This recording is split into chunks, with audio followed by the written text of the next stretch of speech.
ਧੰਨ ਸ੍ਰੀ ਗੁਰੂ ਗੋਬਿੰਦ ਸਿੰਘ ਸਾਹਿਬ ਕਲਗੀਧਰ ਪਾਤਸ਼ਾਹ ਜੀ ਨੇ ਹਾਥੀ ਦਾ ਮੁਕਾਬਲਾ ਕਰਨ ਵਾਸਤੇ ਭਾਈ ਬਚਿੱਤਰ ਸਿੰਘ ਜੀ ਨੂੰ ਤਿਆਰ ਕਰ ਦਿੱਤਾ ਔਰ ਭਾਈ ਬਚਿੱਤਰ ਸਿੰਘ ਜੀ ਦੇ ਨਾਲ ਉਹਨਾਂ ਦੇ ਭਰਾ ਭਾਈ ਉਦੈ ਸਿੰਘ ਜੀ, ਛੋਟੇ ਭਾਈ ਉਦੈ ਸਿੰਘ ਸਨ, ਵੱਡੇ ਬਚਿੱਤਰ ਸਿੰਘ ਸਨ। ਪਰ ਫੌਜ ਦੀ ਜਿਹੜੀ ਜਥੇਦਾਰੀ ਸੀ, ਸਾਰੀ ਫੌਜ ਦੀ ਕਮਾਂਡ ਸੀ, ਉਹ ਭਾਈ ਉਦੈ ਸਿੰਘ ਹੀ ਕਰਿਆ ਕਰਦੇ ਸਨ। ਇਹ ਦੋਵੇਂ ਭਾਈ ਤੇ ਤਿੰਨ ਇਹਨਾਂ ਦੇ ਹੋਰ ਭਰਾ ਅਜਬ ਸਿੰਘ, ਅਜੈਬ ਸਿੰਘ, ਅਨਕ ਸਿੰਘ ਸ਼ਹੀਦ ਭਾਈ ਮਨੀ ਸਿੰਘ ਜੀ ਦੇ ਪੁੱਤਰ ਸਨ। ਬੜੇ ਬਹਾਦਰ ਜੰਗਜੂ ਯੋਧੇ ਭਾਈ ਬਚਿੱਤਰ ਸਿੰਘ ਜੀ ਮੈਦਾਨੇ ਜੰਗ ਵਿੱਚ ਨਿਤਰੇ ਹਨ। ਉਹਨਾਂ ਦੇ ਨਾਲ ਉਹਨਾਂ ਦੇ ਭਰਾ ਉਦੈ ਸਿੰਘ ਨੂੰ ਮਹਾਰਾਜ ਨੇ ਤਿਆਰ ਕੀਤਾ ਰਾਜਾ ਕੇਸਰੀ ਚੰਦ ਦਾ ਸਿਰ ਵੱਢਣ ਵਾਸਤੇ।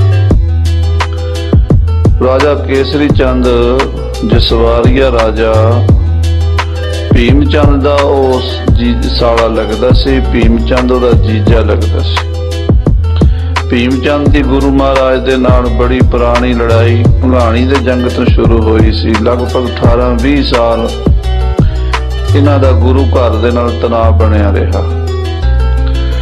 ਰਾਜੇ ਭੀਮ ਚੰਦ ਦਾ ਸਾਲਾ ਕੇਸਰੀ ਚੰਦ ਵੀ ਗੁਰੂ ਘਰ ਦਾ ਦੁਖੀ ਸੀ।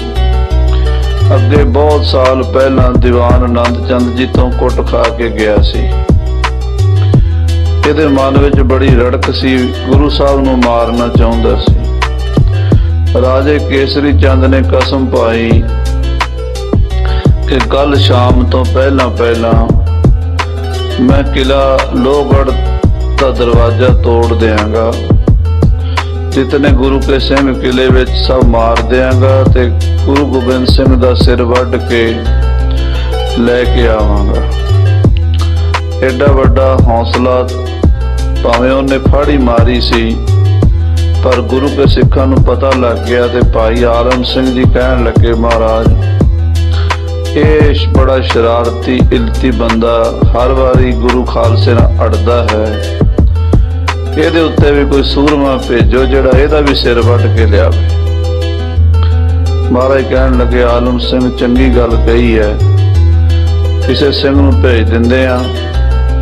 ਉਦੈ ਸਿੰਘ ਵੱਲ ਵੇਖਿਆ, ਉਦੈ ਸਿੰਘ ਕਹਿਣ ਲੱਗਾ, ਤੁਹਾਡੀ ਕਿਰਪਾ ਹੋਵੇ ਤੇ ਮਹਾਰਾਜ ਇਹ ਸਾਹਮਣੇ ਮੈਦਾਨ ਵਿੱਚੋਂ ਤਾਂ ਸਿਰ ਵੱਢਣਾ ਕੋਈ ਵੱਡੀ ਗੱਲ ਨਹੀਂ, ਜੇ ਦੌੜ ਕੇ ਆਪਣੇ ਘਰ ਵੀ ਜਾ ਲੁਕਿਆ ਕਿਲੇ ਵਿੱਚ ਤੇ ਮੈਂ ਕਿਲਾ ਤੋੜ ਕੇ ਵੀ ਇਹਦਾ ਸਿਰ ਵੱਢ ਲਿਆਵਾਂਗਾ, ਤੁਹਾਡੀ ਕਿਰਪਾ ਚਾਹੀਦੀ। ਸਤਿਗੁਰੂ ਦਸਵੇਂ ਪਾਤਸ਼ਾਹ ਮਹਾਰਾਜ ਦੀ ਥਾਪੀ ਲੈ ਕੇ ਭਾਈ ਉਦੈ ਸਿੰਘ ਜੀ ਵੀ ਤਿਆਰ ਹੋ ਗਏ। ਦੋਨੋਂ ਵੱਡੇ ਸੂਰਮੇ ਬਚਿੱਤਰ ਸਿੰਘ ਤੇ ਉਦੈ ਸਿੰਘ ਬੜੇ ਵੱਡੇ ਮੋਰਚੇ ਤੇ, ਬਾਕੀ ਸਿੰਘ ਆਪੋ ਆਪਣੇ ਜੰਗ ਦੇ ਮੋਰਚੇ ਤੇ ਹੋ ਗਏ। ਇਹ ਜੰਗ ਜੋ ਸ਼ੁਰੂ ਹੋਇਆ ਉਸ ਦੀ ਕਥਾ ਭਾਈ ਸੰਤੋਖ ਸਿੰਘ ਜੀ ਕਵਿਰਾਜ ਸ੍ਰੀ ਗੁਰਪ੍ਰਤਾਪ ਸੂਰਜ ਗ੍ਰੰਥ ਦੇ ਇਸ ਅਧਿਆਏ ਵਿੱਚ ਕਰਦੇ ਹਨ। ਆਓ ਮਨ ਬਿਰਤੀਆਂ ਜੋੜੀਏ, ਗੁਰੂ ਚਰਨਾਂ ਦਾ ਧਿਆਨ ਧਰ ਕੇ ਆਖੀਏ, ਸਤਨਾਮ ਸ੍ਰੀ ਵਾਹਿਗੁਰੂ ਸਾਹਿਬ ਜੀ, ਸਤਨਾਮ ਸ੍ਰੀ ਵਾਹਿਗੁਰੂ ਸਾਹਿਬ ਜੀ। ਦੋਹਰਾ ਧੁਨ ਹੋ ਦੀਰਘ ਸੂਰਮੇ ਅਪਰ ਸਿੰਘ ਸਮੁਦਾਏ। ਮਹਾਰਾਜ ਦੇ ਦੋਵੇਂ ਬਹਾਦਰ ਵੱਡੇ ਸੂਰਬੀਰ ਯੋਧੇ ਭਾਈ ਬਚਿੱਤਰ ਸਿੰਘ ਤੇ ਭਾਈ ਉਦੈ ਸਿੰਘ ਅਤੇ ਉਹਨਾਂ ਦੇ ਨਾਲ ਹੋਰ ਬੇਅੰਤ ਸਿੰਘ ਸੂਰਬੀਰ ਯੋਧੇ ਚੱਲੇ ਲੜਨ ਕੇ ਹੇਤ ਕੋ ਜ਼ਹਿਰ ਅਨਖੇਤ ਬਣਾਏ। ਮੈਦਾਨੇ ਜੰਗ ਵਿੱਚ ਯੁੱਧ ਕਰਨ ਲਈ ਨਿਕਲੇ ਹਨ। ਬੱਬਰ ਸ਼ੇਰਾਂ ਦੀ ਤਰ੍ਹਾਂ ਖਾਲਸੇ ਦੀ ਫੌਜ ਨਿਕਲੀ ਹੈ। ਚੰਪਕ ਮਾਲਾ ਚੰਦ ਦੀਰਘ ਰੌਰਾ ਦਵੈ ਜਿਸ ਹੋਵਾ। ਦੋਵੇਂ ਪਾਸੇ ਬੜਾ ਭਾਰੀ ਰੌਲਾ ਪੈ ਗਿਆ। ਦੋਵੇਂ ਪਾਸੇ ਢੋਲ ਨਗਾਰੇ ਵੱਜ ਰਹੇ ਨੇ, ਰਣ ਸਿੰਘੇ ਵੱਜ ਰਹੇ ਨੇ, ਤੁਰਰੀਆਂ ਨਫੀਰੀਆਂ ਵੱਜ ਰਹੀਆਂ ਨੇ, ਕਾਨੜੇ ਵੱਜ ਰਹੇ ਨੇ। ਉਹਨਾਂ ਦੀ ਆਵਾਜ਼, ਘੋੜਿਆਂ ਦੇ ਹਿਣਕਣ ਦੀ ਆਵਾਜ਼, ਹਾਥੀਆਂ ਦੇ ਚਿੰਗਾੜਨ ਦੀ ਆਵਾਜ਼, ਯੋਧਿਆਂ ਦੇ ਲਲਕਾਰਿਆਂ ਦੀ ਆਵਾਜ਼ ਤੇ ਸਤਿ ਸ੍ਰੀ ਅਕਾਲ ਦੇ ਜੈਕਾਰਿਆਂ ਦੀ ਆਵਾਜ਼ ਦੇ ਨਾਲ ਦੋਵੇਂ ਪਾਸੇ ਬੜਾ ਭਾਰੀ ਰੌਲਾ ਸੁਣਾਈ ਦਿੰਦਾ ਹੈ। ਚਾਹਤ ਹਾਥੀ ਕੋ ਤਬ ਢੋਵਾ, ਪਹਾੜੀ ਰਾਜਿਆਂ ਨੇ ਤਿਆਰੀਆਂ ਕਰ ਲਈਆਂ ਨੇ, ਮਸਤ ਹਾਥੀ ਨੂੰ ਸ਼ਰਾਬ ਪਿਆ ਪਿਆ ਕੇ ਮਸਤ ਕਰ ਦਿੱਤਾ ਹੈ। ਔਰ ਮਸਤ ਹਾਥੀ ਦੇ ਮੱਥੇ ਉੱਤੇ 7 ਤਵੇ ਫੌਲਾਦ ਦੇ ਬੰਨ੍ਹ ਕੇ ਉਹਦਾ ਸਾਰਾ ਸਰੀਰ ਢੱਕ ਦਿੱਤਾ ਲੋਹੇ ਦੇ ਨਾਲ, ਤਾਂ ਕਿ ਜੋ ਕਿਲੇ ਨੂੰ ਟੱਕਰ ਮਾਰੇ ਕਿਲੇ ਦਾ ਦਰਵਾਜ਼ਾ ਟੁੱਟ ਜਾਵੇ ਪਰ ਹਾਥੀ ਨੂੰ ਝਰੀਟ ਵੀ ਨਾ ਆਵੇ। ਹਾਥੀ ਦਾ ਬਚਾਅ ਕਰਨ ਵਾਸਤੇ ਉਹਦੇ ਮੱਥੇ ਤੇ ਤਵਾ ਬੰਨਿਆ ਹੈ ਤਾਂ ਕਿ ਹਾਥੀ ਨੂੰ ਸੱਟ ਨਾ ਲੱਗੇ ਤੇ ਕਿਲਾ ਟੁੱਟ ਜਾਵੇ। ਤੋ ਨਾਲ ਹੀ ਉਸ ਹਾਥੀ ਦੀ ਸੁੰਡ ਦੇ ਲੰਮੀ 4-5 ਫੁੱਟ ਲੰਮੀ ਤਲਵਾਰ ਸੈਫ ਬੰਨ ਦਿੱਤੀ ਹੈ। ਉਹ ਜਿੱਧਰ ਵੀ ਘੁਮਾਵੇਗਾ, ਜਿਸ ਨੂੰ ਵੀ ਮਾਰੇਗਾ ਵੱਢ ਕੇ 2 ਟੋਟੇ ਕਰ ਦੇਵੇਗਾ। ਇਸ ਤਰ੍ਹਾਂ ਉਸ ਜੰਗੀ ਹਾਥੀ ਮਸਤ ਹਾਥੀ ਨੂੰ ਸਿਖਾ ਕੇ ਰਾਜਾ ਕੇਸਰੀ ਚੰਦ ਲੈ ਕੇ ਆਇਆ ਹੈ। ਸਿੰਘ ਗਏ ਘੋਰੇ ਅਸਵਾਰਾ, ਇਧਰੋਂ ਸਾਰੇ ਘੋੜਸਵਾਰ ਸਿੰਘ ਬਾਹਰ ਨਿਕਲੇ ਹਨ। 1,57,000 ਪਹਾੜੀਆਂ ਦੀ ਫੌਜ ਹੈ। ਉਸ ਫੌਜ ਦਾ ਮੁਕਾਬਲਾ ਕਰਨ ਲਈ ਖਾਲਸੇ ਦੀ ਫੌਜ ਨਿਕਲੀ ਹੈ। ਲੋਹਗੜੀ ਕੋ ਦਵਾਰ ਨਿਹਾਰਾ, ਤੇ ਲੋਹਗੜੀ ਜਿਹੜੀ ਸਾਧ ਸੰਗਤ ਜੀ ਛੋਟਾ ਜਿਹਾ ਕਿਲਾ ਸੀ ਲੋਹਗੜ, ਉਹਦੇ ਦਰਵਾਜ਼ੇ ਤੇ ਖਾਲਸਾ ਡਟ ਗਿਆ ਹੈ। ਆਹਰ ਸਿੰਘੰਗ ਵੀਰ ਬਿਸਾਲਾ, ਉਸ ਕਿਲੇ ਦੇ ਵਿੱਚ ਜਥੇਦਾਰ ਨਾਰ ਸਿੰਘ ਸੀ ਤੇ ਨਾਰ ਸਿੰਘ ਦੇ ਨਾਲ ਜਥੇਦਾਰ ਸ਼ੇਰ ਸਿੰਘ ਸੀ। ਨਾਰ ਸਿੰਘ ਤੇ ਸ਼ੇਰ ਸਿੰਘ ਮਾਝੇ ਦੇ ਸਿੰਘ ਸਨ। ਦੋਵੇਂ ਹੀ ਬੜੇ ਲੜਾਕੇ ਸੂਰਬੀਰ ਯੋਧੇ ਹਨ। ਬੀਚ ਥਿਰਿਓ ਲੈ ਸਿੰਘਨ ਜਾਲਾ, ਨਾਰ ਸਿੰਘ ਆਪਣੇ ਨਾਲ ਬਹੁਤ ਸਾਰੇ ਲਗਭਗ 1000 ਸਿੰਘਾਂ ਦਾ ਜਥਾ ਲੈ ਕੇ ਕਿਲੇ ਦੇ ਵਿੱਚ ਟਿਕ ਰੁਕਿਆ ਹੈ। ਕਾਸ਼ਟ ਪ੍ਰਿਸ਼ਟਾ ਹੱਥ ਸੰਭਾਰੇ, ਇਹਨਾਂ ਸਾਰੇ ਸਿੰਘਾਂ ਦੇ ਹੱਥਾਂ ਵਿੱਚ ਬੜੀਆਂ ਲੰਮੀ ਛੜਾਂ ਵਾਲੀਆਂ ਤੇ ਲੱਕੜ ਦੀਆਂ ਪਿੱਠਾਂ ਵਾਲੀਆਂ ਬੰਦੂਕਾਂ ਹਨ।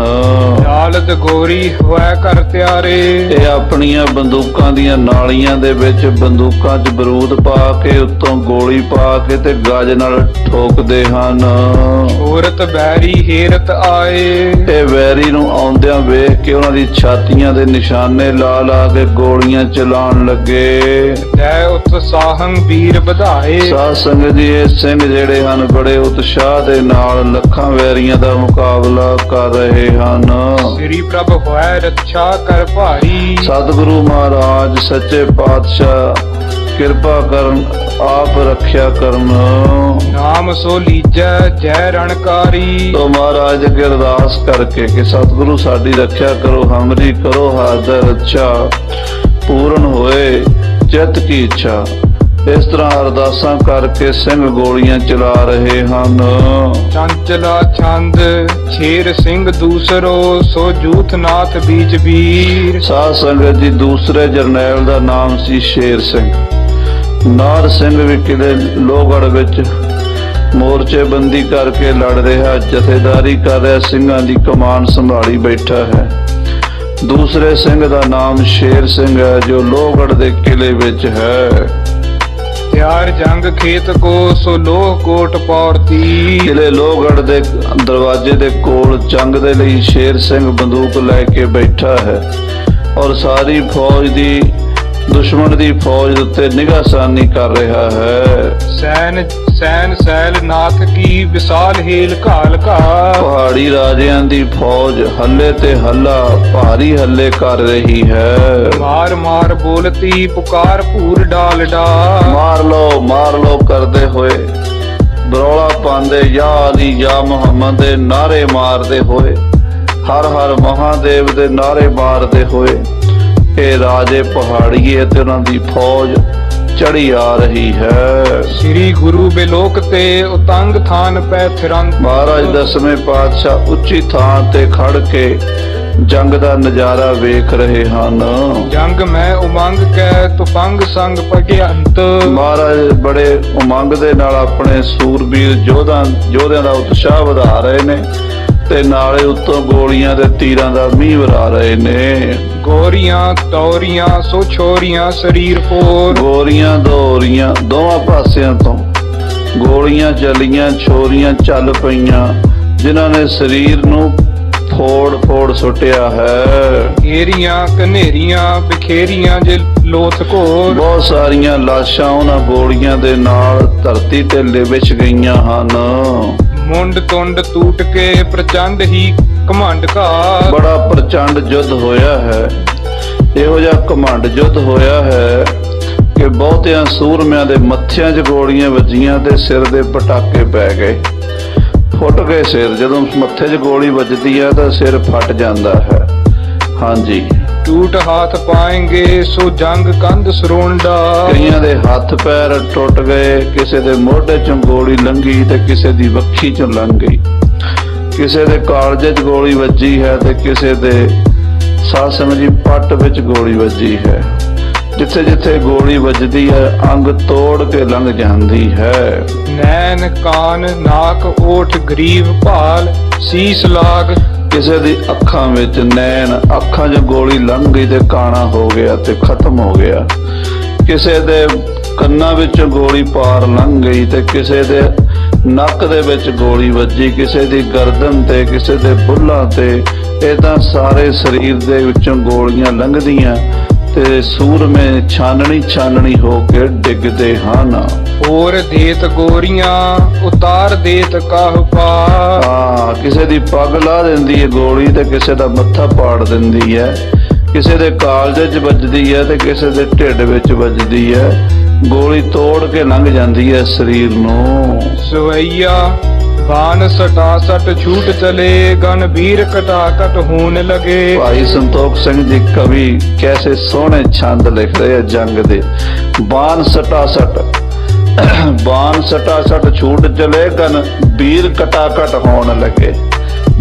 ਬਾਣ ਤੀਰ ਸਟਾ ਸਟ ਚੱਲਦੇ ਨੇ, ਵੀਰ ਕਟਾ ਕਟ ਹੁੰਦੇ ਨੇ। ਹਾਂਜੀ, ਨਾਦ ਚਟਾਪਟ ਊਠਤ ਦੀਰਘ ਹੋਤ ਹਟਾਹਟ ਸੂਰ ਅਗੇ, ਔਰ ਚਟਾਪਟ ਆਵਾਜ਼ ਆਉਂਦੀ ਗੋਲੀਆਂ ਦੀ, ਤਸ਼ਾਮੁਚ ਤਲਵਾਰਾਂ ਦੀ, ਖੰਡਿਆਂ ਦੀ, ਢਾਲਾਂ ਦੇ ਤੇਗਾਂ ਦੇ ਖੜਕਣ ਦੀ, ਅਤੇ ਵੀਰ ਹਟਾਹਟ ਅੱਗੇ ਪਿੱਛੇ ਹਟਦੇ ਭੱਜਦੇ ਦੌੜਦੇ ਹਨ।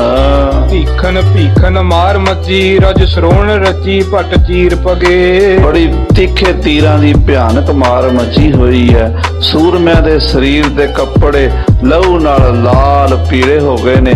ਚੰਡੀ ਦੀ ਵਾਰ ਵਿੱਚ 10ਵੇਂ ਪਾਤਸ਼ਾਹ ਇਉਂ ਨਕਸ਼ਾ ਖਿੱਚਦੇ ਨੇ, ਕਹਿੰਦੇ ਫੁੱਲ ਖੇੜੇ ਜਨ ਬਾਗੀ ਬਾਣੇ ਜੋਧਿਆਂ। ਜੋਧਿਆਂ ਦੇ ਬਾਣੇ ਇਦਾਂ ਦੇ ਹੋ ਗਏ ਨੇ ਮਾਨੋ ਬਾਗ ਦੇ ਵਿੱਚ ਲਾਲ ਲਾਲ ਫੁੱਲ ਖਿੜੇ ਹੋਣ। ਉਹਨਾਂ ਦੇ ਸਰੀਰ ਦੇ ਉੱਤੇ ਖੂਨ ਦੇ ਧੱਬੇ ਸਾਰੇ ਸਰੀਰ ਤੇ ਬਣ ਗਏ ਨੇ। ਅੰਗਨ ਭੰਗਨ ਤੁਰੰਗ ਭਏ ਕਿਹ ਪੇਟ ਫਟੇ ਰਣ ਖੇਤ ਡਿਗੇ, ਅੰਗ ਭੰਗ ਹੋ ਕੇ ਕਿਸੇ ਦੀ ਲੱਤ ਵੱਢੀ ਗਈ ਹੈ, ਕਿਸੇ ਦੀ ਬਾਹ, ਕਿਸੇ ਦੇ ਹੱਥ ਦੀਆਂ ਉਂਗਲਾਂ ਲੈ ਗਈਆਂ ਨੇ ਤੇ ਕਿਸੇ ਦੀ ਗਰਦਨ ਹੀ ਕੱਟੀ ਗਈ ਹੈ। ਅੰਗ ਭੰਗ ਹੋ ਕੇ ਸੂਰਮੇ ਘੋੜਿਆਂ ਤੋਂ ਡਿੱਗੇ ਨੇ। ਕਈ ਤੁਰੰਤ ਘੋੜੇ ਵੀ ਮਰ ਕੇ ਸਵਰਗਾਂ ਨੂੰ ਸੁਧਾਰ ਗਏ ਨੇ ਗੋਲੀਆਂ ਲੱਗ ਕੇ। ਅਤੇ ਕਹਿੰਦੇ ਆ ਰਣ ਖੇਤ ਡਿੱਗੇ, ਕਈਆਂ ਦੇ ਪੇਟ ਫਟ ਗਏ ਨੇ, ਆਂਦਰਾਂ ਬਾਹਰ ਨਿਕਲ ਗਈਆਂ ਨੇ ਤੇ ਉਹ ਧਰਤੀ ਦੇ ਮੈਦਾਨੇ ਜੰਗ 'ਚ ਡਿੱਗੇ ਪਏ ਨੇ। ਛੂਛ ਫਿਰੇ ਹੈ ਨਾਵਤ ਹੈ ਪਾਕ ਪੁਕਾਰਤ ਹੈ ਕਹਿ ਕੋ, ਕਿਥੇ ਖਾਲੀ ਘੋੜੇ ਦੌੜੇ ਫਿਰਦੇ ਨੇ, ਉੱਤੋਂ ਜਵਾਨ ਡਿੱਗ ਚੁੱਕੇ ਨੇ, ਸਵਾਰ ਮਾਰੇ ਗਏ ਨੇ ਤੇ ਘੋੜੇ ਖਾਲੀ ਦੌੜੇ ਫਿਰਦੇ ਨੇ ਤੇ ਕਿਤੇ ਆਵਾਜ਼ਾਂ ਮਾਰ ਕੇ ਇੱਕ ਦੂਜੇ ਨੂੰ ਬੁਲਾਉਂਦੇ ਨੇ, ਆਵੀਂ ਜਰਾ ਮੇਰੀ ਮਦਦ ਕਰੀ, ਪਾਣੀ ਪਿਆ ਦੇ ਮੈਨੂੰ। ਹਾਂਜੀ, ਭਾਰਤ ਦੂਸਰ ਹੋਤ ਭਇਓ ਜਨ ਮਾਰ ਮਰੇ ਕੇ ਠਾ ਭਟ ਦੋ, ਸ੍ਰੀ ਅਨੰਦਪੁਰ ਸਾਹਿਬ ਦੀ ਧਰਤੀ ਤੇ ਐਡਾ ਵੱਡਾ ਯੁੱਧ ਹੋ ਰਿਹਾ ਮਾਨੋ ਮਹਾਭਾਰਤ ਦਾ ਦੂਸਰਾ ਹੀ ਰੂਪ ਹੋਵੇ। ਜਿਵੇਂ ਮਹਾਭਾਰਤ ਦੇ ਯੁੱਧ 'ਚ 18 ਖੂਣੀਆਂ ਫੌਜਾਂ ਗਰਕ ਹੋ ਗਈਆਂ ਸਨ। ਹਾਥੀਆਂ ਘੋੜਿਆਂ ਰੱਥਾਂ ਦਾ ਕੋਈ ਸੁਮਾਰ ਨਹੀਂ ਸੀ ਰਿਹਾ। ਏਦਾਂ ਸ੍ਰੀ ਅਨੰਦਪੁਰ ਸਾਹਿਬ ਦਾ ਯੁੱਧ ਹੋ ਰਿਹਾ ਹੈ। ਦੂਰ ਦੂਰ ਤੱਕ ਮੀਲਾਂ ਵਿੱਚ ਜੰਗ ਦਾ ਨਜ਼ਾਰਾ ਵੇਖਣ ਨੂੰ ਮਿਲਦਾ ਹੈ। ਧੂਲ ਉੱਡੀ ਅੰਧਕਾਰ ਭਇਓ ਬੜ ਧੂਮ ਉਠਿਓ ਜਨ ਬਾਰਦ ਹੋ, ਬੜੇ ਬੜੇ ਸੂਰਮੇ ਮਾਰੇ ਗਏ ਨੇ। ਧਰਤੀ ਤੋਂ ਧੂੜ ਉੱਡ ਕੇ ਅਸਮਾਨ ਨੂੰ ਚੜ ਗਈ ਹੈ। ਧਰਤੀ ਅਸਮਾਨ ਇੱਕੋ ਹੀ ਹੋ ਗਏ ਨੇ। ਮਹਾਰਾਜ ਚੰਡੀ ਦੀ ਵਾਰ ਚੰਡੀ ਚਰਿੱਤਰ ਵਿੱਚ ਲਿਖਦੇ ਨੇ, ਕਹਿੰਦੇ ਧਰਾ ਖੱਟ 8 ਆਕਾਸ਼ ਬਣਾਏ, ਕਹਿੰਦੇ 7 ਆਕਾਸ਼ ਨੇ ਤੇ 7 ਧਰਤੀਆਂ ਥੱਲੇ ਨੇ ਪਤਾਲ। ਪਰ ਅੱਜ ਜਿਹੜੀ ਇਹ ਧਰਤੀ ਹੈ ਨਾ, ਘੋੜਿਆਂ ਦੇ ਪੈਰਾਂ ਨਾਲ ਉੱਡ ਉੱਡ ਕੇ ਉੱਪਰ ਨੂੰ ਚਲੀ ਗਈ ਹੈ। ਅਸਮਾਨ 8 ਹੋ ਗਏ ਨੇ, ਧਰਤੀਆਂ 6 ਹੀ ਰਹਿ ਗਈਆਂ ਨੇ। ਦਸਵੇਂ ਪਾਤਸ਼ਾਹ ਮਹਾਰਾਜ ਲਿਖਦੇ ਨੇ ਧਰਾ ਖਟ 8 ਆਕਾਸ਼ ਬਣਾਏ। ਵੈਸੇ ਤਾਂ 7 ਆਕਾਸ਼ ਸੀਗੇ ਪਰ ਹੁਣ 8 ਬਣ ਚੱਲੇ ਨੇ ਕਿਉਂਕਿ ਧਰਤੀ ਉੱਪਰ ਚਲੀ ਗਈ ਹੈ। ਹਾਂਜੀ। ਹੋਏ ਪ੍ਰਕਾਸ਼ ਬਰੂਦ ਤੁਖੈ ਧੜਤਾ ਸਮਤਾ ਕੋਹ ਪਾਵਤ ਸੋ। ਬਰੂਦ ਜਦੋਂ ਧੁਖਦੇ ਨੇ ਪਲੀਤੇ, ਗੋਲੀਆਂ ਚੱਲਦੀਆਂ ਨੇ, ਬੰਬ ਚੱਲਦੇ ਨੇ, ਤੋਪਾਂ ਚੱਲਦੀਆਂ ਨੇ ਤੇ ਉਹਦੇ ਨਾਲ ਸਾਰੇ ਪਾਸੇ ਕੜ ਹੁੰਦੀ ਹੈ ਤੇ ਬਿਜਲੀ ਦੀ ਤਰ੍ਹਾਂ ਲਿਸ਼ਕਦੇ ਨੇ, ਪਲੀਤੇ ਧੁਖਦੇ ਨੇ ਜਦੋਂ। ਰਸਾਵਲ ਛੰਦ ਦੇ ਪ੍ਰਿੰਦ ਨੇਜੇ। ਜਿਹੜੇ ਬਹੁਤ ਸਾਰੇ ਨੇਜੇ ਲੈ ਕੇ ਫੌਜੀ ਆਏ ਨੇ, ਦੋ ਪੰਕਤੀਆਂ ਕਲੂਰੀ ਸੋ ਭੇਜੇ। ਜੋ ਰਾਜੇ ਕਹਿਲੂਰੀਏ ਭੀਮ ਚੰਦ ਨੇ ਭੇਜੇ ਨੇ। ਮਤੰਗੈ ਪਿਛਾਰੀ ਕਰੋ ਜਾਏ ਮਾਰੀ। ਕਹਿੰਦੇ ਉਹਨਾਂ ਨੇ ਨੇਜੇ ਦੇ ਕੇ ਰਾਜੇ ਕਹਿਲੂਰੀਏ ਨੇ ਪਿੱਛੇ ਹਾਥੀ ਦੇ ਬੰਦੇ ਲਾਏ ਹੋਏ ਨੇ। ਉਹਨਾਂ ਦੀ ਕੀ ਡਿਊਟੀ ਹੈ ਵੀ ਹਾਥੀ ਨੂੰ ਬਰਛੇ ਮਾਰ ਮਾਰ ਕੇ ਅੱਗੇ ਧੱਕਣਾ ਜੇ, ਚੌਂਬੜ ਲਾ ਕੇ ਵੀ ਪਿੱਛੇ ਨਾ ਮੁੜੇ ਹਾਥੀ, ਹਾਥੀ ਅੱਗੇ ਹੀ ਜਾਵੇ, ਹਾਥੀ ਨੂੰ ਉੱਧਰ ਲੈ ਕੇ ਜਾਣਾ। ਜੇ ਹਾਥੀ ਪਿੱਛੇ ਮੁੜਨ ਲੱਗੇ ਤਾਂ ਉਹਨੂੰ ਬਰਛਿਆਂ ਦੇ ਨਾਲ ਮਾਰ ਮਾਰ ਕੇ ਉਹਨੂੰ ਮਜਬੂਰ ਕਰ ਦੇਣਾ, ਚੌਂਬੜਾਂ ਲਾ ਲਾ ਕੇ ਵੀ ਉਹ ਅੱਗੇ ਜਾਵੇ। ਕਿਤੇ ਹੋਏ ਦਾਏ ਤਿਜੈ ਚੋਕ ਜਾਏ। ਕਹਿੰਦੇ ਜੇ ਹਾਥੀ ਸੱਜੇ ਮੁੜਨ ਲੱਗੇ ਤੇ ਇਧਰੋਂ ਜਾ ਕੇ ਉਹਨੂੰ ਬਰਛੇ ਦੀ ਚੌਂਕ ਮਾਰਨੀ ਹੈ, ਚੁੰਝ ਦੇ ਨਾਲ ਬਰਛੇ ਦੀ ਉਹਨੂੰ ਡਰਾਣਾ ਵੀ ਉਹ ਸਿੱਧਾ ਜਾਵੇ। ਕਿਤੇ ਬਾਮ ਪਾਸੇ ਥਿਰੋ ਜਾਏ ਰਸ। ਕੁਝ ਬੰਦਿਆਂ ਨੂੰ ਭੇਜ ਦਿੱਤਾ ਵੀ ਖੱਬੇ ਪਾਸੇ, 150 ਬੰਦੇ ਖੱਬੇ ਪਾਸੇ ਹਾਥੀ ਦੇ ਬਰਛੇ ਚੁੱਕੀ ਫਿਰਦੇ ਨੇ, 150 ਬੰਦੇ ਸੱਜੇ ਪਾਸੇ ਬਰਛੇ ਚੁੱਕੀ ਫਿਰਦੇ ਨੇ। ਕੁਝ ਪਿੱਛੋਂ ਬਰਛੇ ਮਾਰਦੇ ਨੇ ਤਾਂ ਕਿ ਹਾਥੀ ਸਿੱਧਾ ਹੀ ਜਾਵੇ, ਉਹ ਅਗਾਂ ਪਿਛਾਂ ਕੋਈ ਰਸਤਾ ਨਾ ਬਦਲ ਜਾਵੇ। ਜਹਾਂ ਕੋਟ ਪੌਰਾ ਚਲੇ ਤਾ ਹਠੌਰਾ। ਰਾਜੇ ਭੀਮ ਚੰਦ ਨੇ, ਰਾਜੇ ਕੇਸਰੀ ਚੰਦ ਨੇ ਇਹੋ ਜੀ ਬਣਤ ਬਣਾਈ ਹੈ ਵੀ ਹਾਥੀ ਸਿੱਧਾ ਲੋਹਗੜ੍ਹ ਦੇ ਦਰਵਾਜ਼ੇ ਵੱਲ ਹੀ ਜਾਏਗਾ, ਹੋਰ ਕਿਸੇ ਪਾਸੇ ਮੂੰਹ ਨਹੀਂ ਕਰੇਗਾ। ਹਟੈ ਨਾ ਜੈਸੇ ਕਰੋ ਗਾਰ ਤੈਸੇ। ਕਹਿਣ ਲੱਗੇ ਹਾਥੀ ਕਿਤੇ ਹਟ ਨਾ ਜਾਵੇ, ਪਿਛਾ ਨਾ ਮੁੜ ਜਾਵੇ, ਇਹੋ ਜਿਹਾ ਹੱਲਾ ਕਰਨਾ। ਅੱਜ ਹਾਥੀ ਤੋਂ ਆਪਾਂ ਕਿਲਾ ਤੜਵਾ ਲਈਏ, ਕਿਲੇ ਦਾ ਦਰਵਾਜ਼ਾ ਤੋੜ ਕੇ ਅੰਦਰ ਵੜ ਜਾਈਏ। ਸੁਨੀ ਭੂਮ ਬਾਨੀ ਕਰੇ ਸਾਵਧਾਨ। ਰਾਜੇ ਦੀ ਇਹ ਗੱਲ ਸੁਣ ਕੇ ਸਿਪਾਹੀ ਬਰਛੇ ਲੈ ਕੇ ਸਾਵਧਾਨ ਹੋ ਕੇ ਹਾਥੀ ਦੇ ਅੱਗੇ ਪਿੱਛੇ ਸੱਜੇ ਖੱਬੇ ਤੁਰੇ ਫਿਰਦੇ, ਦੌੜੇ ਫਿਰਦੇ ਨੇ।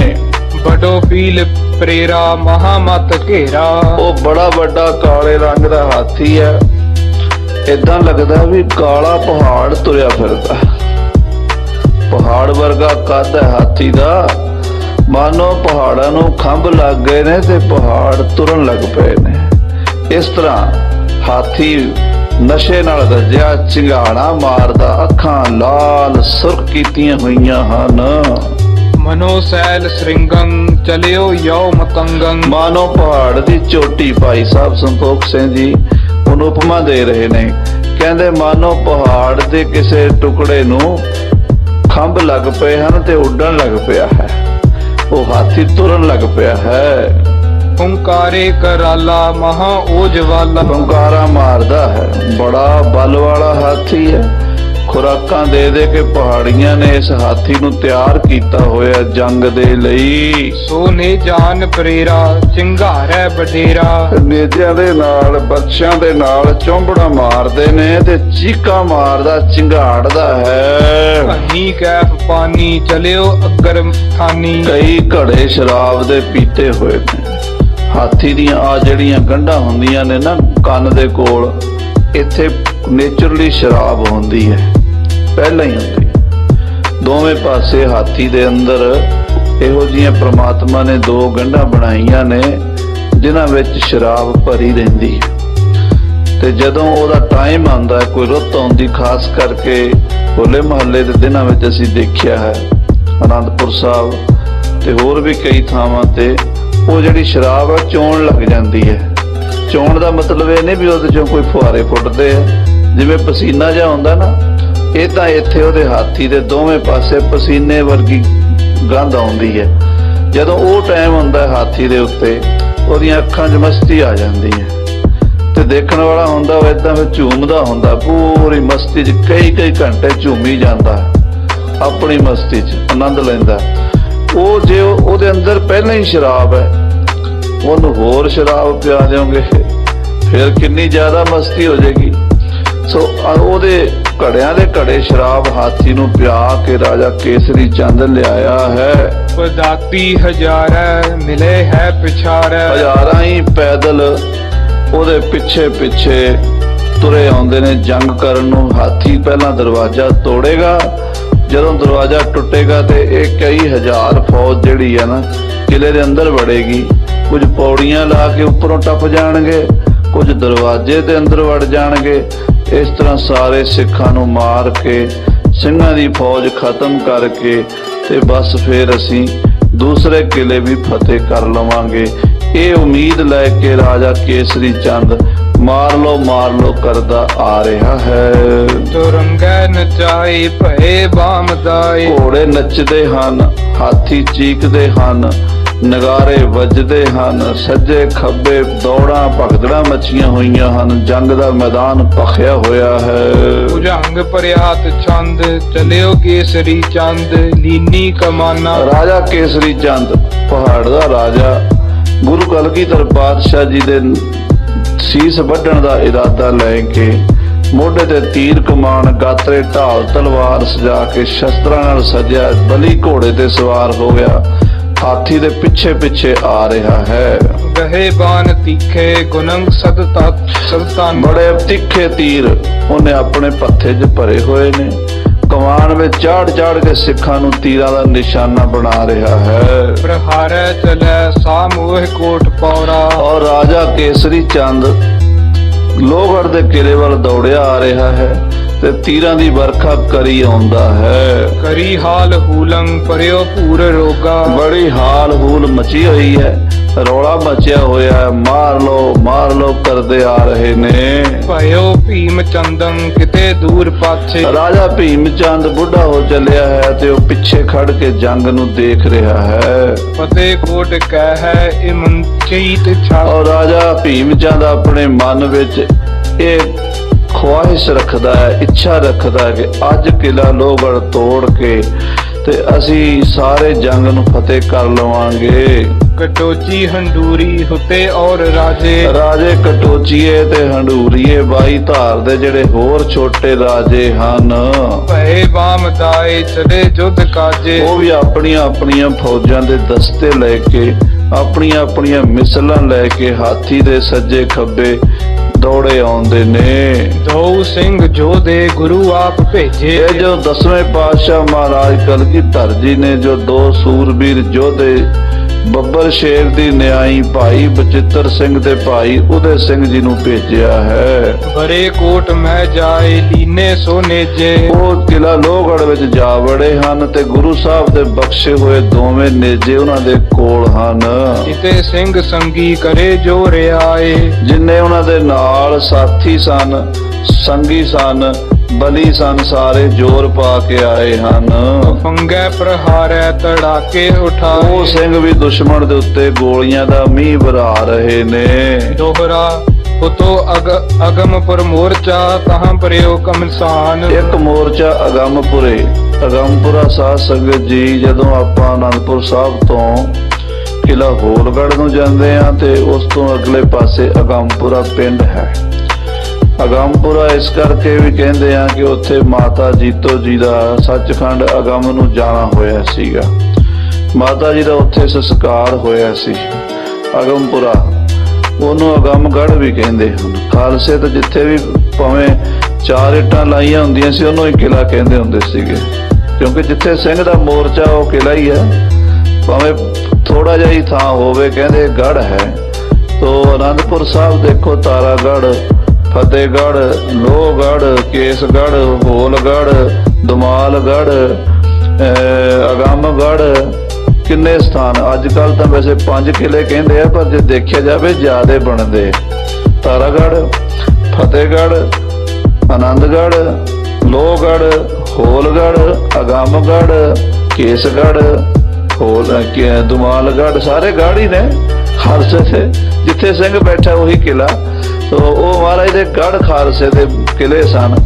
ਕਿਲਾ ਅਗੰਮਗੜ੍ਹ ਜੋ ਭਾਵੇਂ ਬਹੁਤ ਵੱਡਾ ਕਿਲਾ ਤਾਂ ਨਹੀਂ ਸੀ, ਪਰ ਸਿੰਘ ਜਦੋਂ ਜੰਗ ਹੁੰਦਾ ਸੀ ਉੱਥੇ ਇੱਕ ਮੋਰਚਾ ਬਣਾਉਂਦੇ ਹੁੰਦੇ ਸਨ ਅਨੰਦਪੁਰ ਸਾਹਿਬ ਦੀ ਸੇਫਟੀ ਵਾਸਤੇ।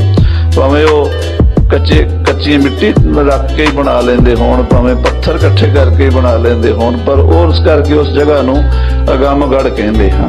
ਉਤੇ ਅਗੰਮਪੁਰ ਮੋਰਚਾ ਤਹਾਂ ਪਰਿਓ ਕਮਸਾਨ। ਹੋਲਗੜ੍ਹ ਤੋਂ ਕੋਈ ਅੱਧਾ ਕਿਲੋਮੀਟਰ ਹੋਰ ਅੱਗੇ ਤੱਕ ਦਰਿਆ ਸਤਲੁਜ ਦੇ ਤੱਕ ਉਹ ਖਾਲਸੇ ਦਾ ਮੋਰਚਾ ਹੁੰਦਾ ਸੀ। ਮੰਨ ਲਓ ਜੇ ਸਤਲੁਜ ਵੱਲੋਂ ਕੋਈ ਪਾਰ ਦੁਆਬੇ ਚੋਂ ਆਵੇ ਦੁਸ਼ਮਣ ਹੱਲਾ ਕਰਕੇ, ਤਾਂ ਵੀ ਉੱਥੇ ਰੋਕਿਆ ਜਾ ਸਕਦਾ ਸੀ। ਉੱਥੇ ਅਗੰਮਪੁਰੇ ਬੜਾ ਘਮਸਾਨ ਦਾ ਯੁੱਧ ਹੋ ਰਿਹਾ ਹੈ। ਰਹਿ ਸਿੰਘ ਛੋਰਹਿ ਨਹੀਂ ਪਰੇ ਪਹਾੜੀਆਂ। ਉੱਥੇ ਸਿੰਘ ਸਾਧ ਸੰਗਤ ਜੀ ਅੜ ਕੇ ਦੁਸ਼ਮਣ ਦਾ ਮੁਕਾਬਲਾ ਕਰ ਰਹੇ ਨੇ, ਟਿਕੇ ਹੋਏ ਨੇ। ਪਹਾੜੀ ਜ਼ੋਰ ਪਾ ਰਹੇ ਨੇ ਸਿੰਘਾਂ ਨੂੰ ਉੱਥੋਂ ਖਦੇੜਨ ਵਾਸਤੇ, ਪਰ ਸਿੰਘ ਲੋਹੇ ਦੀ ਦੀਵਾਰ ਬਣ ਕੇ ਦੁਸ਼ਮਣ ਦੇ ਸਾਹਮਣੇ ਖੜੇ ਨੇ। ਭੁਜੰਗ ਪਰਿਆਤ ਛੰਦ ਵਡੇ ਉਹ ਜਲਾਏ ਤੁਫੰਗੈ ਪ੍ਰਹਾਰੀ। ਪਹਾੜੀ ਰਾਜਿਆਂ ਨੇ ਬੜਾ ਜ਼ੋਰ ਲਾਇਆ, ਬਹੁਤ ਜ਼ੋਰ ਪਾ ਕੇ। ਹੁਣ ਉਹਨਾਂ ਕੋਲ ਗਿਣਤੀ ਜ਼ਿਆਦਾ ਸੀ, 1,57,000 ਯੋਧਾ ਉਹਨਾਂ ਦੇ ਨਾਲ ਸੀ। ਉਹਨਾਂ ਦੇ ਸਾਹਮਣੇ ਜਿਹੜੇ ਗੁਰੂ ਕਲਗੀਧਰ ਦੇ ਸਿੰਘ ਸਨ, ਜਿਵੇਂ ਆਟੇ 'ਚ ਥੋੜਾ ਜਿਹਾ ਲੂਣ ਹੁੰਦਾ ਨਾ, ਇੰਨੀ ਕੁ ਸਿੰਘਾਂ ਦੀ ਗਿਣਤੀ ਸੀ। ਵੱਧ ਤੋਂ ਵੱਧ 1,500-2,000 ਸਿੰਘ ਹੋਣਗੇ।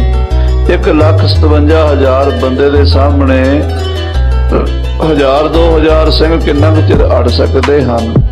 ਪਰ ਗੁਰੂ ਕੇ ਸਿੰਘ ਡਟੇ ਰਹੇ ਤੇ ਰਾਜੇ ਪਹਾੜੀਏ ਬੜਾ ਜ਼ੋਰ ਪਾਉਂਦੇ ਰਹੇ। ਤਬੈ ਆਨ ਢੁਕੇ ਸਮੂਹੰ ਪਹਾੜੀ। ਪਹਾੜੀ ਬਲ ਪਾ ਕੇ ਸਿੰਘਾਂ ਤੇ ਆ ਟੁੱਕੇ ਹਨ, ਜ਼ੋਰ ਪਾ ਦਿੱਤਾ ਉਹਨਾਂ ਨੇ। ਚਲੀ ਬ੍ਰਿੰਦ ਗੋਰੀ ਮਰੇ ਵੀਰ ਕਾ। ਬਹੁਤ ਸਾਰੀਆਂ ਗੋਲੀਆਂ ਦੇ ਤੀਰ ਚੱਲੇ ਹਨ ਤੇ ਬਹੁਤ ਸਾਰੇ ਸਿੰਘ ਸ਼ਹੀਦ ਹੋਏ ਹਨ। ਕਉ ਨਾ ਛੋੜੈ ਰੁਪਏ ਸਿੰਘ ਜੇਤੇ। ਪਰ ਫਿਰ ਵੀ ਸਿੰਘਾਂ ਨੇ ਮੈਦਾਨ ਨਹੀਂ ਛੱਡਿਆ। ਜਿੰਨਾ ਚਿਰ ਸਰੀਰ 'ਚ ਪ੍ਰਾਣ, ਅਸੀਂ ਇੱਥੇ ਹੀ ਲੜਾਂਗੇ ਤੇ ਸ਼ਹੀਦੀਆਂ ਪਾਵਾਂਗੇ। ਇਹ ਦਾਈਆ ਕਰਕੇ ਸਿੰਘ ਲੜਦੇ ਰਹੇ। ਕਰਾ ਚੋਲ ਕਾਢੇ ਭਏ ਹੱਥ ਵੱਥਮ। ਔਰ ਸਾਧ ਸੰਗਤ ਜੀ ਤੇ ਅੱਗੇ ਮਿਆਨ ਚੋਂ ਕੱਢ ਲਏ। ਪਹਿਲਾਂ ਤਾਂ ਗੋਲੀ ਚਲਾਉਂਦੇ ਰਹੇ ਜਦੋਂ ਦੁਸ਼ਮਣ ਦੂਰ ਸੀ, ਪਰ ਦੁਸ਼ਮਣ ਨੇੜੇ ਆ ਗਿਆ। ਬੰਦੂਕਾਂ ਚਲਾਉਣ ਦਾ ਉੱਥੇ ਸਮਾਂ ਨਾ ਰਿਹਾ, ਨਾਲੇ ਗੋਲੀਆਂ ਵੀ ਮੁੱਕ ਗਈਆਂ, ਤੀਰ ਵੀ ਮੁੱਕ ਗਏ ਤੇ ਸਿੰਘਾਂ ਨੇ ਢਾਲਾਂ ਤਲਵਾਰਾਂ ਲੈ ਕੇ ਦੁਸ਼ਮਣ ਦਾ ਮੁਕਾਬਲਾ ਸ਼ੁਰੂ ਕਰ ਦਿੱਤਾ। ਮਰੇ ਸਿੰਘ ਮਾਰੇ ਪਹਾੜੀ ਪ੍ਰਮੱਥੰ। ਪਹਾੜੀਆਂ ਨਾਲ ਯੁੱਧ ਕਰਦੇ ਹੋਏ ਉਹ ਸਾਧ ਸੰਗਤ ਜੀ ਸਿੰਘ ਲਗਭਗ ਸ਼ਹੀਦੀਆਂ ਪਾ ਗਏ। ਹੱਥੋਂ ਪਾਈ ਲੜਾਈ ਹੋਈ ਬਹੁਤ ਘਮਸਾਨ ਦੀ। ਵਾਰੀ-ਵਾਰੀ ਸਿੰਘ ਵੈਰੀਆਂ ਨੂੰ ਆਪਣੇ ਨਾਲੋਂ 10 ਗੁਣਿਆਂ ਨੂੰ ਮਾਰ ਕੇ ਸ਼ਹੀਦ ਹੋਏ। ਰਹੇ ਆਨ ਥੋੜੇ ਸੋਲੀਨੇ ਧਕਾਈ। ਜਦੋਂ ਥੋੜੇ ਸਿੰਘ ਰਹਿ ਗਏ ਤਾਂ ਪਹਾੜੀਆਂ ਨੇ ਉਹਨਾਂ ਨੂੰ ਧੱਕ ਕੇ ਪਿੱਛੇ ਕਰ ਦਿੱਤਾ। ਭਾਵ ਉਹ ਜਿਹੜਾ ਹੋਲਗੜ੍ਹ ਵਾਲਾ ਪਾਸਾ ਹੈ, ਕਿਲਾ ਅਗੰਮਗੜ੍ਹ ਹੈ, ਉਹ ਸਿੱਖਾਂ ਦੇ ਹੱਥੋਂ ਛੁੱਟ ਗਿਆ। ਲਿਓ ਮੋਰਚਾ ਮੱਲ ਛੂਛੰ ਧਕਾਈ। ਸਿੰਘ ਥੋੜੇ ਸਨ, ਪਹਾੜੀ ਬਹੁਤੇ ਸਨ। ਉਹਨਾਂ ਨੇ ਅਗੰਮਗੜ੍ਹ ਤੇ ਕਬਜ਼ਾ ਕਰ ਲਿਆ। ਪਹਾੜੀਆਂ ਨੇ ਆ ਕੇ ਅਗੰਮਗੜ੍ਹ ਦੇ ਮੋਰਚੇ ਤੋਂ ਸਿੱਖਾਂ ਨੂੰ ਭਜਾ ਦਿੱਤਾ। ਚਲੇ ਫਿਰ ਅੱਗੇ ਲਿਓ ਵੀਰ ਹਾਥੀ। ਉਹ ਸਿੰਘਾਂ ਨੂੰ ਫਤਿਹ ਕਰਕੇ ਮਾਰ ਕੇ ਉਹਨਾਂ ਨੂੰ ਭਜਾ ਕੇ ਫਿਰ ਰਾਜੇ ਉੱਥੋਂ ਵੀ ਅੱਗੇ ਨੂੰ ਤੁਰ ਪਏ। ਅੱਗੇ ਲੋਹਗੜ੍ਹ ਹੈ। ਹੋਲਗੜ੍ਹ ਤੋਂ ਲਗਭਗ ਲੋਹਗੜ੍ਹ ਵੱਧ ਤੋਂ ਵੱਧ 1.5 ਕਿਲੋਮੀਟਰ 2 ਕਿਲੋਮੀਟਰ ਦਾ ਇੰਨਾ ਹੀ ਉਹ ਫਾਸਲਾ, ਬਹੁਤਾ ਜ਼ਿਆਦਾ ਨਹੀਂ ਹੈ। ਉੱਥੋਂ ਫਿਰ ਉਹ ਹੱਲਾ ਕਰਕੇ ਕਿਲਾ ਲੋਹਗੜ੍ਹ ਵਾਲੇ ਪਾਸੇ ਚੱਲੇ ਹਨ। ਜੋ ਸੈਫੰ ਪ੍ਰਮਾਦੈ ਬਦੀ ਸੁੰਡ ਸਾਥੀ। ਹਾਥੀ ਨੇ ਸੁੰਡ ਦੇ ਨਾਲ ਸੈਫ ਬੰਨੀ ਹੋਈ ਹੈ ਤੇ ਉਹ ਏਦਾਂ ਸੈਫ ਘੁਮਾਉਂਦਾ ਹੈ, ਜੇ ਕੋਈ ਉਹਦੇ ਸਾਹਮਣੇ ਆਵੇ ਤੇ ਉਹ ਕੱਟ ਕੇ 2 ਟੋਟੇ ਕਰ ਦਿੰਦਾ ਹੈ। ਧਕਾਏ ਕੀਤੀ ਦੂਰ ਲਓ ਸਿੰਘ ਆਏ। ਉਹ ਸਾਧ ਸੰਗਤ ਜੀ ਸਿੰਘਾਂ ਨੂੰ ਧਕਾਉਂਦੇ ਹੋਏ ਪਹਾੜੀਏ ਅੱਗੇ ਦੀ ਵੱਧਦੇ ਗਏ ਤੇ ਸਿੰਘ ਪਿਛਾਂ ਨੂੰ ਹਟਦੇ ਕਿਲਾ ਲੋਹਗੜ੍ਹ ਵਾਲੇ ਪਾਸੇ ਨੂੰ ਹਟਣ ਲੱਗੇ। ਪਰੇ ਮਾਰ ਗੋਰੀਨ ਕੀ ਵੀਰ ਘਾਏ। ਗੋਲੀਆਂ ਤੇ ਤੀਰਾਂ ਦਾ ਮੀਂਹ ਬਹੁਤ ਵਸਦਾ ਸੀ। ਇਧਰੋਂ ਜਿਹੜੇ ਲੋਹਗੜ੍ਹ ਵਿੱਚ ਸਿੰਘ ਸਨ, ਉਹਨਾਂ ਨੇ ਦੇਖਿਆ ਵੀ ਹੁਣ ਪਹਾੜੀਏ ਸਾਡੇ ਵੱਲ ਆ ਰਹੇ ਨੇ। ਉਹਨਾਂ ਨੇ ਜਿੰਨੀਆਂ ਬੰਦੂਕਾਂ ਸਨ ਉਹ ਦੁਸ਼ਮਣ ਵੱਲ ਸਿੱਧੀਆਂ ਕਰਕੇ ਚਲਾਣੀਆਂ ਸ਼ੁਰੂ ਕਰ ਦਿੱਤੀਆਂ। ਭਏ ਕੋਟ ਕੋ ਪੌਰ ਕੋ ਸਾਮੁਹ ਆਈ। ਸਾਧ ਸੰਗਤ ਜੀ ਜਦੋਂ ਲੋਹਗੜ੍ਹ ਦੇ ਕਿਲੇ ਦੇ ਦਰਵਾਜ਼ੇ ਦੇ ਸਾਹਮਣੇ ਇਹ ਦਲ ਆ ਗਿਆ ਪਹਾੜੀਆਂ ਦਾ। ਚਲੇ ਬਾਨ ਗੋਰੀ ਮਹਾ ਧੂਮ ਪਾਈ। ਔਰ ਗੋਲੀਆਂ ਦੇ ਤੀਰ ਇੱਥੇ ਚੱਲਣ ਲੱਗੇ। ਪਹਿਲਾਂ ਤੇ ਅਗੰਮਗੜ੍ਹ ਜ਼ੋਰ ਜ਼ਿਆਦਾ ਸੀਗਾ ਪਹਾੜੀਆਂ ਦਾ, ਹੁਣ ਲੋਹਗੜ੍ਹ ਦੇ ਉੱਤੇ ਵੀ ਪਹਾੜੀਆਂ ਨੇ ਜ਼ੋਰ ਪਾਣਾ ਸ਼ੁਰੂ ਕਰ ਦਿੱਤਾ। ਸ੍ਰੀ ਜੋਗਨੀ ਆਨ ਪੂਤੰ ਸੋ ਪ੍ਰੇਤੰ। ਆਹਾ ਭਾਈ ਸਾਹਿਬ ਲਿਖਦੇ ਨੇ ਫਿਰ ਜੰਗ ਦਾ ਮੈਦਾਨ ਇੰਨਾ ਗਹਿ ਗੱਚ ਭਰ ਗਿਆ ਕਿ ਕਲਯੋਗਣਾ ਨੱਚਣ ਲੱਗ ਪਈਆਂ। ਭੂਤ ਪ੍ਰੇਤ ਜਿਹੜੇ ਮਾਸ ਆਹਾਰੀ ਜੀਵ ਹਨ ਉਹ ਸਾਰੇ ਆ ਗਏ। ਭੂਤਾਂ ਇਲਾਂ ਕਾਗੀ ਗੋਸਤ ਪੱਖਿਆ ਹੁਮੜ ਧੁੰਮੜ ਜਾਗੀ 31 ਸੂਰਿਆਂ। ਚੰਡੀ ਦੀ ਵਾਰ ਸ੍ਰੀ ਮੁੱਖ ਵਾਕ ਪਾਤਸ਼ਾਹੀ 10ਵੀਂ। ਕਲਗੀਧਰ ਪਾਤਸ਼ਾਹ ਕਹਿੰਦੇ ਫਿਰ ਜੰਗ ਦੇ ਮੈਦਾਨ ਵਿੱਚ ਭੂਤ ਪ੍ਰੇਤ ਜਿੰਨ ਬੈਤਾਲ ਤੇ ਡੈਣਾ ਆ ਕੇ ਲਹੂ ਦੇ ਖੱਪਰ ਭਰ ਭਰ ਪੀਂਦੀਆਂ ਹਨ ਤੇ ਡਕਾਰ ਮਾਰਦੀਆਂ ਹਨ ਤੇ ਕਾਂ ਤੇ ਚੀਲਾਂ ਤੇ ਕੁੱਤੇ ਤੇ ਗਿੱਦੜ ਮੁਰਦਿਆਂ ਦੀਆਂ ਲਾਸ਼ਾਂ ਨੂੰ ਘੜੀਸਦੇ ਫਿਰਦੇ ਤੇ ਖਾਂਦੇ ਹਨ। ਭਖੈ ਮਾਸ ਹਾਰੀ ਮਹਾ ਜੰਗ ਖੇਤੰ। ਮਾਸਾਹਾਰੀ ਜੀਵ ਮੁਰਦਿਆਂ ਦਾ ਮਾਸ ਖਾਂਦੇ ਮੈਦਾਨੇ ਜੰਗ ਦੇ ਵਿੱਚ ਲਾਸ਼ਾਂ ਰੁਲਣ ਲੱਗੀਆਂ ਹਨ। ਬ੍ਰਹਮੈ ਕ੍ਰਿਤ ਬ੍ਰਿਤੰ ਰੜੈ ਕੰਕ ਬੰਕੰ। ਔਰ ਸਾਧ ਸੰਗਤ ਜੀ ਗਿੱਧਾਂ ਆ ਕੇ ਆਕਾਸ਼ ਵਿੱਚ ਚੀਲਾਂ ਉੜਦੀਆਂ ਨੇ। ਚਿੱਟੀਆਂ ਚੀਲਾਂ ਆਪਣੀ ਆਵਾਜ਼ਾਂ ਦੇ ਵਿੱਚ ਚੀਕਾਂ ਮਾਰਦੀਆਂ ਨੇ। ਗਾਵੈ ਡਕਾਰੈ ਵਜੈ ਬ੍ਰਿੰਦ ਡੰਕੰ। ਔਰ ਸਾਧ ਸੰਗਤ ਜੀ ਖਾ ਖਾ ਕੇ ਮਾਸ ਡਕਾਰ ਮਾਰਦੀਆਂ ਯੋਧਿਆਂ ਦੀਆਂ ਬੋਟੀਆਂ ਖਾਂਦੀਆਂ ਹਨ ਤੋੜ ਤੋੜ ਕੇ ਤੇ ਗਿੱਧਾਂ ਕਾਵਾਂ ਇੱਲਾਂ ਨੇ ਮਾਸ ਖਾ ਖਾ ਕੇ ਆਪਣੇ ਢਿੱਡ ਭਰ ਲਏ ਹਨ। ਸਰੰਗ ਸਾਂਗ ਸੇਲੇ ਸਰੋਹੀ ਦੋ ਧਾਰੇ। ਉਸ ਵੇਲੇ ਬਰਛੇ ਨੇਜੇ ਸੇਲੇ ਬਲਮਾ ਸਰੋਈਆਂ ਦੋ ਧਾਰੇ ਖੰਡੇ ਤੇ 4-4 ਉਂਗਲ ਚੌੜੇ ਤੇਗੇ ਚੱਲ ਰਹੇ ਹਨ। ਲੱਗੇ ਅੰਗ ਭੰਗੇ ਪਰੇ ਵੀਰ ਮਾਰੇ। ਜਿਨ੍ਹਾਂ ਨੂੰ ਉਹ ਖੰਡੇ ਤੇਗੇ ਤਲਵਾਰਾਂ ਵੱਜਦੀਆਂ ਨੇ ਟੱਚ ਮੁੱਚ ਕਰਕੇ ਵੱਢ ਵੱਢ ਕੇ ਸੁੱਟੀ ਜਾਂਦੀਆਂ ਨੇ ਤੇ ਮਾਵਾਂ ਦੇ ਲਾਲ ਸਦਾ ਦੀ ਨੀਂਦ ਸੌਂਦੇ ਜਾ ਰਹੇ ਨੇ। ਚਲਿਓ ਮਤ ਹਾਥੀ ਜਬੈ ਪੌਰ ਆਇਓ। ਇਸ ਤਰ੍ਹਾਂ ਜਦੋਂ ਇਹ ਜੰਗ ਹੁੰਦਾ ਕਿਲਾ ਲੋਹਗੜ੍ਹ ਦੇ ਦਰਵਾਜ਼ੇ ਦੇ ਸਾਹਮਣੇ ਮਸਤ ਹਾਥੀ ਆ ਗਿਆ। ਤਕੇਲੇ ਸਬੈ ਸਿੰਘ ਯੋ ਜੋਰ ਪਾਇਓ। ਔਰ ਸਿੰਘਾਂ ਨੂੰ ਧੱਕ ਕੇ ਉਹ ਪਿੱਛੇ ਲਈ ਜਾਂਦੇ ਸਨ। ਪਹਾੜੀਏ ਸਿੰਘ ਪਿਛਾਂ ਹਟੀ ਆਉਂਦੇ ਸਨ ਤੇ ਹਾਥੀ ਵੀ ਜ਼ੋਰ ਪਾ ਰਿਹਾ ਸੀ। ਜਦੋਂ ਹਾਥੀ ਕਿਲੇ ਤੋਂ ਲਗਭਗ 2-3 ਕਿੱਲੇ ਦੂਰ ਰਹਿ ਗਿਆ ਇਦਾਂ ਜਾਪਦਾ ਸੀ ਵੀ 5-7 ਮਿੰਟ ਨੂੰ ਹਾਥੀ ਆ ਕੇ ਟੱਕਰ ਮਾਰ ਦਵੇਗਾ। ਬਰੇ ਬੀਚ ਕੋਟੰ ਲਏ ਓਟ ਠਾਡੇ। ਸਿੰਘ ਜਿਹੜੇ ਕਿਲੇ 'ਚ ਵੜ ਕੇ ਮੋਰਚੇ 'ਚੋਂ ਗੋਲੀ ਚਲਾ ਰਹੇ ਸਨ। ਤੋ ਫੰਗੈ ਤੜਾਕੇ ਪਰੈ ਹੋਏ ਗਾਡੇ। ਔਰ ਲਗਾਤਾਰ ਗੋਲੀਆਂ ਦਾ ਮੀਂਹ ਸਿੰਘ ਵਰਾ ਰਹੇ ਸਨ। ਤਾੜ ਤਾੜ ਕਰਦੀਆਂ ਗੋਲੀਆਂ ਚੱਲ ਰਹੀਆਂ ਸਨ। ਕਾੜ ਕਾੜ ਮਚੀ ਹੋਈ ਸੀ ਮੈਦਾਨੇ ਜੰਗ ਵਿੱਚ। ਛੜੀ ਸੈਂਕੜੇ ਇੱਕ ਵਾਰੀ ਤੋਂ ਫੰਗੈ। ਸੈਂਕੜੇ ਹੀ ਬੰਦੂਕਾਂ ਇੱਕੋ ਵਾਰੀ ਚੱਲੀਆਂ ਹਨ। ਕੁੱਟੈ ਤੁੰਡ ਮੁੰਡ ਲਿਟੈ ਜਯੋ ਮਲੰਗੇ। ਕਿਸੇ ਦੇ ਮੱਥੇ ਕਿਸੇ ਦੀ ਛਾਤੀ ਕਿਸੇ ਦੇ ਢਿੱਡ 'ਚ ਗੋਲੀ ਵੱਜੀ ਤੇ ਤੁੰਡ ਮੁੰਡ ਹੋ ਗਏ। ਜਦੋਂ ਮੈਦਾਨੇ ਜੰਗ 'ਚ ਡਿੱਗੇ ਤੇ ਇੰਜ ਸੁੱਤੇ ਜਿਵੇਂ ਭੰਗਾਂ ਪੀ ਕੇ ਮਲੰਗ ਸੌਂਦੇ ਹਨ। ਹਜ਼ਾਰੋਂ ਪਰੇ ਮਾਰ ਗੋਰੀਨ ਹੋਈ। ਹਜ਼ਾਰਾਂ ਗੋਲੀਆਂ ਤੀਰਾਂ ਦਾ ਮੀਂਹ ਵਸ ਰਿਹਾ ਦੋਵਾਂ ਪਾਸਿਆਂ ਤੋਂ। ਇਹ ਨਹੀਂ ਕਿ ਬਾਹਰੋਂ ਨਹੀਂ ਚੱਲ ਰਹੀ ਗੋਲੀ, ਬਾਹਰੋਂ ਵੀ ਚੱਲ ਰਹੀ ਹੈ। ਅੰਦਰੋਂ ਸਿੰਘਾਂ ਦੀਆਂ ਬੰਦੂਕਾਂ ਵੀ ਚੱਲ ਰਹੀਆਂ ਨੇ। ਕੋ ਨਾ ਮਿਟੇ ਹੀਲ ਕਾਲੰਤ ਸੋਹੀ। ਦੋਵਾਂ ਪਾਸਿਆਂ ਤੋਂ ਯੁੱਧ ਮਚਿਆ ਪਿੱਛੇ ਕੋਈ ਹਟ ਕੇ ਰਾਜੀ ਨਹੀਂ ਹੈ। ਉੱਚੇ ਜਬੈ ਪੌਰ ਲੋ ਆਨ ਬੈਰੀ। ਜਦੋਂ ਵੈਰੀ ਕਿਲਾ ਲੋਹਗੜ੍ਹ ਦੇ ਦਰਵਾਜ਼ੇ ਵੱਲ ਆ ਪਹੁੰਚੇ ਵੱਡੀ ਮਾਰ ਖੈ ਕੈ ਨਹੀਂ ਤੁੰਡ ਫੇਰੀ। ਭਾਵੇਂ ਉਹਨਾਂ ਨੂੰ ਮਾਰ ਬਹੁਤ ਪਈ ਖਾਲਸੇ ਵੱਲੋਂ ਪਰ ਉਹ ਪਿੱਛੇ ਨਹੀਂ ਹਟਦੇ ਕਿਉਂਕਿ ਉਹਨਾਂ ਨੂੰ ਉਮੀਦ ਸੀ ਭਾਵੇਂ ਜਿੰਨਾ ਮਰਜ਼ੀ ਨੁਕਸਾਨ ਹੋ ਜਾਏ ਅਸੀਂ ਅੱਜ ਲੋਹਗੜ੍ਹ ਤੋੜ ਦੇਾਂਗੇ। ਜੇ ਲੋਹਗੜ੍ਹ ਟੁੱਟ ਗਿਆ ਤੇ ਸਮਝੋ ਸਿੱਖਾਂ ਦੀ ਤਾਕਤ ਖਤਮ ਹੋ ਜਾਏਗੀ, ਫਿਰ ਅਸੀਂ ਗੁਰੂ ਨੂੰ ਖਤਮ ਕਰ ਦੇਾਂਗੇ।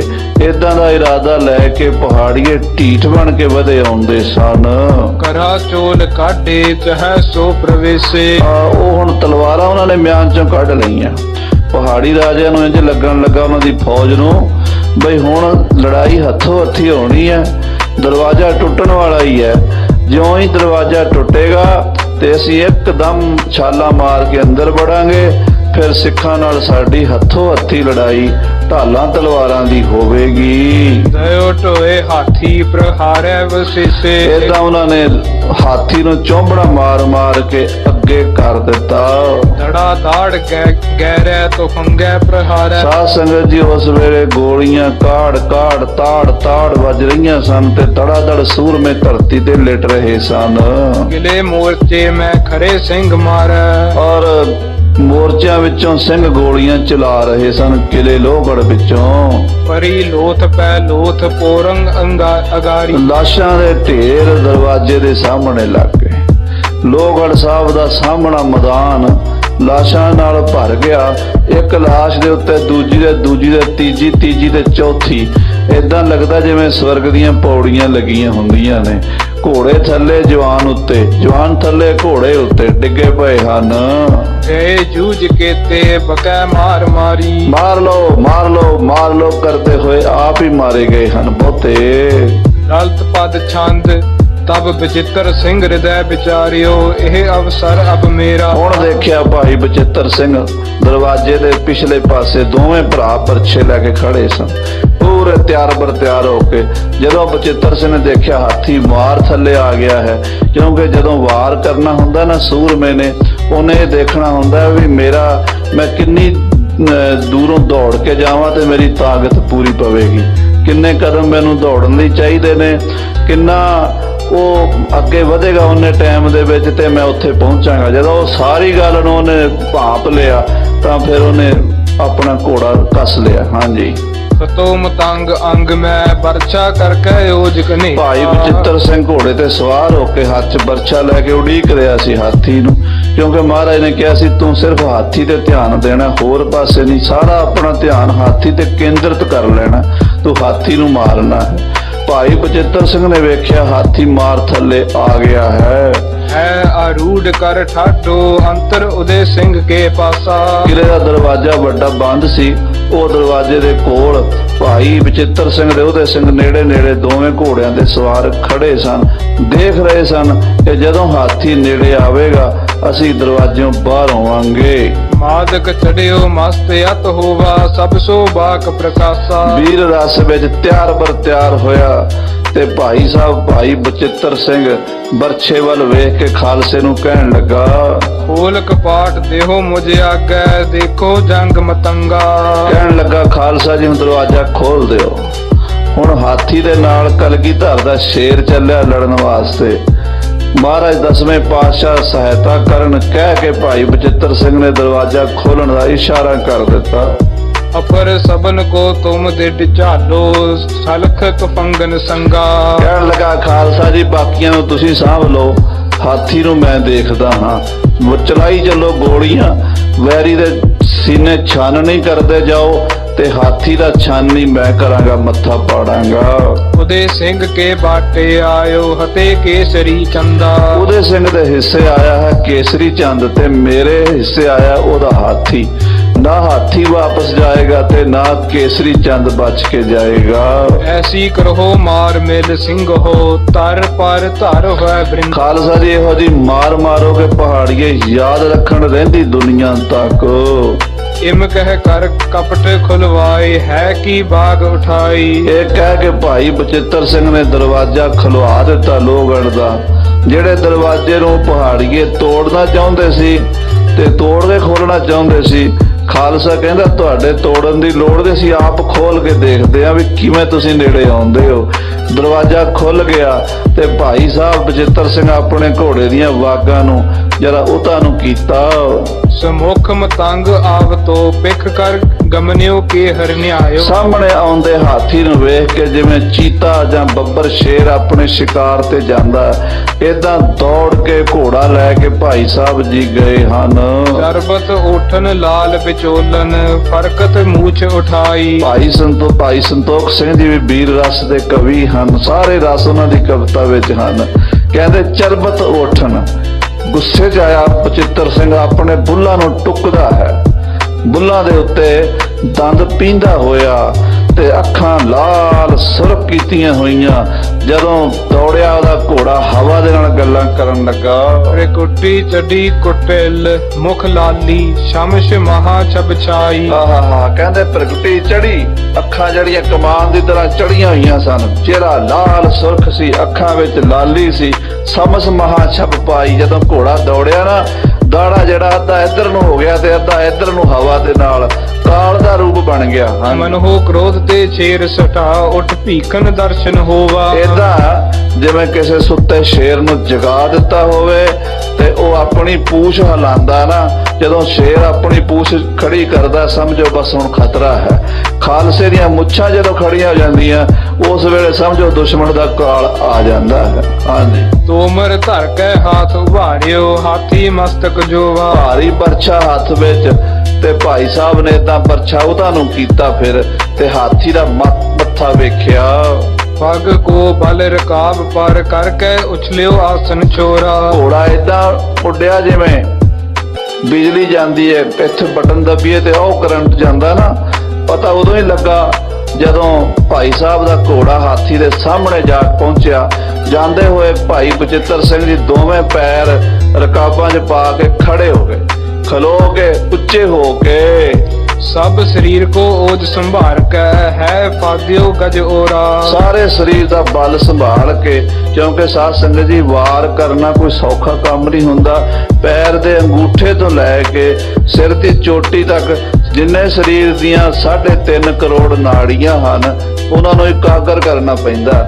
ਜਦੋਂ ਸਾਰੀ ਬਿਰਤੀ ਇਕਾਗਰ ਹੋ ਜਾਂਦੀ ਹੈ ਉਦੋਂ ਵਾਰ ਹੁੰਦਾ ਤੇ ਸੂਰਮੇ ਨੇ ਫਿਰ ਵਾਰ ਕੀਤਾ। ਹਾਂਜੀ, ਸੈਫ ਬਚਾਏ ਚਲਾਏ ਸੋ ਬਰਛਾ ਤਵਾ ਪੁਲਾਦੀ ਫੋਰਾ। ਉਸ ਹਾਥੀ ਨੇ ਤਾਂ ਆਪਣੀ ਸੁੰਡ ਨਾਲ ਤਲਵਾਰ ਦਾ ਵਾਰ ਕੀਤਾ। ਉਹਦੀ ਵਾਰ ਜਦੋਂ ਅਗਾ ਲੰਘ ਗਿਆ ਤੇ ਭਾਈ ਸਾਹਿਬ ਨੇ ਦੂਜਾ ਭਰ ਕੇ ਵਾਰ ਬਰਛੇ ਦਾ ਹਾਥੀ ਦੇ ਮੱਥੇ 'ਚ ਪੁੜਪੁੜੀ 'ਚ ਮਾਰਿਆ। ਮਰਿਓ ਜਾਏ ਗਜ ਮਸਤਕ ਮੈਂ ਜਬ ਪੁਨ ਕਰ ਜੁਗ ਕਰ ਜੋਰਾ। ਦੋਵੇਂ ਪਾਸੇ ਦੋਵੇਂ ਹੱਥ ਲਾ ਕੇ ਮਾਰਿਆ। ਆ ਜਿਹੜੀ ਪੁੜਪੁੜੀ ਹੁੰਦੀ ਹੈ ਨਾ ਮੱਥੇ 'ਚ ਹਾਥੀ ਦੀ, ਇਹਦੇ ਵਿੱਚ ਬਰਛਾ ਵੱਜਾ। ਕਹਿੰਦੇ ਜਿਵੇਂ ਸੱਪ ਖੁੱਡ ਦੇ ਵਿੱਚ ਧਸ ਜਾਂਦਾ ਹੈ, ਏਦਾਂ ਨਾਗਣੀ ਭਾਈ ਬਚਿੱਤਰ ਸਿੰਘ ਦੀ ਹਾਥੀ ਦੇ ਦਿਮਾਗ ਤੱਕ ਧਸ ਗਈ। ਕਰਿਓ ਤਵਾਸਨ ਪ੍ਰਵੇਸਿਓ ਐਸੇ ਉਪਮਾ ਕਹੋ ਬਨਾਈ। ਭਾਈ ਸਾਹਿਬ ਜੀ ਲਿਖਦੇ ਨੇ, ਕਹਿੰਦੇ ਹਾਥੀ ਦੇ ਮੱਥੇ 'ਚ ਇਉਂ ਵੜ ਗਿਆ, ਮੈਨੂੰ ਇਉਂ ਉਪਮਾ ਜਾਪਦੀ ਹੈ ਬਰਛੇ ਦੀ। ਕਰੋਚ ਸੈਲ ਮਹਿ ਜਿਮ ਸੇਵ ਨੰਦਨ ਬਰਛੀ ਮਾਰ ਤਸਾਈ। ਜਿਵੇਂ ਇੱਕ ਵਾਰੀ ਕਰੋਚ ਨਾਮ ਦੇ ਪਹਾੜ ਦੇ ਵਿੱਚ ਸ਼ਿਵ ਜੀ ਦੇ ਪੁੱਤਰ ਸਵਾਮੀ ਕਾਰਤਕ ਨੇ ਬਰਛੀ ਮਾਰੀ ਸੀ, ਪਹਾੜ 'ਚ ਧਸਾ ਦਿੱਤੀ ਸੀ। ਅੱਜ ਇਸੇ ਤਰ੍ਹਾਂ ਗੁਰੂ ਕਲਗੀਧਰ ਦੇ ਸ਼ੇਰ ਭਾਈ ਬਚਿੱਤਰ ਸਿੰਘ ਨੇ ਬਰਛਾ ਮਾਰ ਕੇ ਹਾਥੀ ਦੇ ਦਿਮਾਗ ਤੱਕ ਧਸਾ ਦਿੱਤਾ ਹੈ। ਵਾਸਕ ਕਿਦੋ ਬੇਗ ਫਣ ਦੀਰਘ ਬਿਨਤਾ ਸੁਤ ਕੇ ਤਰਾਸਾ। ਜਾਂ ਇੰਜ ਸੁਣ ਲਓ ਵੀ ਗਰੜ ਤੋਂ ਡਰਦਿਆਂ ਹੋਇਆ ਬਾਸ਼ਕ ਨਾਗ ਫਟਾਫਟ ਆਪਣੀ ਖੁੱਡ 'ਚ ਵੜਿਆ ਹੋਵੇ। ਦੇਖ ਗੰਦਰ ਤੇਰੇ ਵਿਖੇ ਪ੍ਰਵੇਸ਼ਾ ਨਹਿ ਪੁਨ ਬੰਧਨ ਨਿਕਾਸਾ। ਤੇ ਮੁੜ ਕੇ ਮੂੰਹ ਨਾ ਕੱਢੇ। ਏਦਾਂ ਸਾਧ ਸੰਗਤ ਜੀ ਮਾਰਿਆ ਬਰਛਾ ਹਾਥੀ ਦੇ ਸਿਰ ਵਿੱਚ। ਮਨੋ ਇੰਦਰ ਕਰ ਕ੍ਰੋਧ ਵਿਲਾਦਾ ਲੀਨ ਰਦਰ ਤੇ ਸੂਲੰ। ਜਾਣ ਜਾਗ ਸਮਝ ਲੋ ਵੀ ਇੰਦਰ ਨੇ ਗੁੱਸਾ ਕਰਕੇ ਸ਼ਿਵ ਜੀ ਕੋਲੋਂ ਤਰਸੂਲ ਖੋ ਲਿਆ ਹੋਵੇ। ਗਿਰ ਕੋ ਹਤਿਓ ਬਦਨ ਕੇ ਹਿਤ ਕਰ ਅਸ ਉਪਮਾ ਅਨਕੂਲੰ। ਔਰ ਪਹਾੜ ਨੂੰ ਮਾਰਿਆ ਹੋਵੇ। ਪੁਰਾਣੀਆਂ ਕਥਾਵਾਂ ਹਨ ਯੋਧਿਆਂ ਦੀਆਂ, ਪੁਰਾਤਨ ਸਮੇਂ 'ਚ ਇਹੋ ਜਿਹੇ ਬਲੀ ਹੋਏ ਪਹਾੜ 'ਚ ਬਰਛੀ ਮਾਰ ਕੇ ਲੰਘਾ ਦਿੰਦੇ। ਉਹੋ ਜਿਹੇ ਬਲੀ ਭਾਈ ਬਚਿੱਤਰ ਸਿੰਘ 10ਵੇਂ ਪਾਤਸ਼ਾਹ ਨੇ ਕਲਯੁਗ ਦੇ ਸਮੇਂ 'ਚ ਪ੍ਰਗਟ ਕਰ ਦਿੱਤੇ। ਹੁਣ ਤੋਮਰ ਕੋ ਦੋਨੋਂ ਕਰ ਸੋ ਬਲ ਤੇ ਬਹੁਤ ਚਕਚੋਰਾ। ਫਿਰ ਉਸੇ ਬਰਛੇ ਨੂੰ ਨਾ ਜਿਵੇਂ ਮਧਾਣੀ ਪਾ ਕੇ ਰਿੜਕੀਦਾ ਹੈ ਨਾ, ਏਦਾਂ ਭਾਈ ਬਚਿੱਤਰ ਸਿੰਘ ਨੇ ਗੇੜਾ ਦਿੱਤਾ। ਗੇੜਾ ਦੇ ਕੇ ਜਦੋਂ ਘੁਮਾਇਆ ਉਹ ਫਿਰ ਦਿਮਾਗ ਦੀਆਂ ਜਿਹੜੀਆਂ ਨਾੜੀਆਂ ਸਨ ਨਾ ਹਾਥੀ ਦੀਆਂ ਆਲਾ ਦੁਆਲਾ, ਉਹ ਸਾਰਾ ਇਕੱਠਾ ਕਰ ਦਿੱਤਾ। ਹਾਂਜੀ, ਖੈਚ ਨਿਕਸਾਰਿਓ ਸਰੋਣਤ ਲਿਪਟਿਓ ਕੀਨਸ ਆਪਣੀ ਓਰਾ। ਬਰਛਾ ਘੁਮਾ ਕੇ ਜਦੋਂ ਦਿਮਾਗ ਵਿੱਚ ਬਰਛਾ ਘੁੰਮ ਗਿਆ ਫਿਰ ਰਹਿਣਾ ਕੀ ਸੀਗਾ। ਜਦੋਂ ਪਿਛਾ ਨੂੰ ਖਿੱਚਿਆ ਆਪਣੇ ਵੱਲ, ਬਰਛਾ ਲਗਤੇ ਚਿੰਗਾਰਿਓ ਦੀਰਘ ਕੁੰਚਰ ਸੀਸ ਨਿਵਾਇਓ। ਜਦੋਂ ਹਾਥੀ ਨੂੰ ਬਰਛਾ ਵੱਜਾ ਨਾ ਤੇ ਹਾਥੀ ਬੜੇ ਜ਼ੋਰ ਨਾਲ ਚਿੰਗਾੜਿਆ ਤੇ ਹਾਥੀ ਦਾ ਸਿਰ ਆਪੇ ਥੱਲੇ ਨੂੰ ਝੁਕ ਗਿਆ ਤੇ ਗੋਡੀਆਂ ਲੱਗ ਗਈਆਂ ਹਾਥੀ ਦੀਆਂ ਜ਼ਮੀਨ ਤੇ। ਜਨ ਗੁਰਸਿੱਖ ਕੋ ਬੰਧਨ ਠਾਨਿਓ, ਮੈਂ ਭੂਲਿਓ ਇਤੇ ਆਇਓ। ਭਾਈ ਸੰਤੋਖ ਸਿੰਘ ਜੀ ਕਹਿੰਦੇ ਲੱਗਦਾ ਹਾਥੀ ਭਾਈ ਬਚਿੱਤਰ ਸਿੰਘ ਨੂੰ ਨਮਸਕਾਰ ਕਰਦਾ ਵੀ ਮੈਂ ਗਲਤੀ ਹੋ ਗਈ, ਤੇਰੇ ਵੱਲ ਆ ਗਿਆ ਹਾਂ, ਭੁੱਲ ਗਿਆ, ਕਹਿੰਦਾ ਤੇਰੇ ਵੱਲ ਆ ਗਿਆ। ਹਾਂਜੀ। ਨਿਕਸਿਓ ਤੋਮਰ ਮਸਤਕ ਤੇ, ਜਬ ਹਟ ਪਾਛੈ ਮੁਖ ਮੋਰਾ। ਭਾਈ ਬਚਿੱਤਰ ਸਿੰਘ ਨੇ ਜਦੋਂ ਬਰਛਾ ਬਾਹਰ ਕੱਢਿਆ, ਹਾਥੀ ਸੰਭਲ ਕੇ ਪਿਛਾ ਨੂੰ ਮੁੜਿਆ। ਪੁਨ ਬਚਿੱਤਰ ਸਿੰਘ ਚੋਬਤ ਨੇਜਾ, ਰਿਸਿਓ ਦੁਰਦ ਤਬ ਘੋਰਾ। ਭਾਈ ਬਚਿੱਤਰ ਸਿੰਘ ਨੇ ਦੁਬਾਰਾ ਜਦੋਂ ਬਰਛਾ ਚੁੱਕਿਆ ਨਾ, ਦਿਖਾਇਆ ਮਾੜਾ ਜਿਹਾ, ਚਬੋਇਆ ਤੇ ਹਾਥੀ ਪਿਛਾ ਨੂੰ ਦੌੜ ਪਿਆ। ਬਹਿਤ ਰੁਦਰ ਕੀ ਧਾਰ ਬਡੇਰੀ, ਝਟਤ ਸੁੰਡ ਫਿਰ ਫੇਰੀ। ਉਹਦੇ ਮੱਥੇ ਵਿੱਚੋਂ ਲਹੂ ਦੇ ਫੁਹਾਰੇ ਫੁੱਟਣ ਲੱਗ ਪਏ, ਖੂਨ ਦੀ ਧਾਰ ਏਦਾਂ ਨਾ ਜਿਵੇਂ ਕੋਈ ਪਹਾੜ ਚੋਂ ਚਸ਼ਮਾ ਨਿਕਲਦਾ ਹੈ ਨਾ, ਮਨ ਉਹਦੇ ਮੱਥੇ ਚੋਂ ਖੂਨ ਦਾ ਚਸ਼ਮਾ ਫੁੱਟ ਪਿਆ। ਜੇ ਤੋਮਰ ਕੋ ਚੋਕਤ ਨੇਰੈ, ਤਿਨ ਕੋ ਮਾਰਤ ਗੇਰੀ। ਜਿਹੜਾ ਕੋਈ ਨੇੜੇ ਸੀ ਨਾ, ਜਿਹੜੇ ਉਹ ਪਿੱਛੇ ਸੀਗੇ ਬਰਛੇ ਲੈ ਲੈ ਕੇ ਧੱਕਦੇ ਸੀ ਅੱਗੇ ਪਹਾੜੀਏ, ਉਹਨਾਂ ਨੂੰ ਮਾਰ ਮਾਰ ਕੇ ਹਾਥੀ ਸੁੱਟਣ ਲੱਗਾ। ਆਪਣੀ ਫੌਜ ਨੂੰ ਹੀ ਬਰਬਾਦ ਕਰ ਦਿੱਤਾ ਉਸ ਹਾਥੀ ਨੇ। ਉਹ ਕਥਾ ਕਵੀ ਸਾਹਿਬ ਭਾਈ ਸੰਤੋਖ ਸਿੰਘ ਜੀ ਬਿਆਨ ਕਰਨਗੇ ਅਗਲੇ ਪ੍ਰਕਰਣਾਂ ਵਿੱਚ।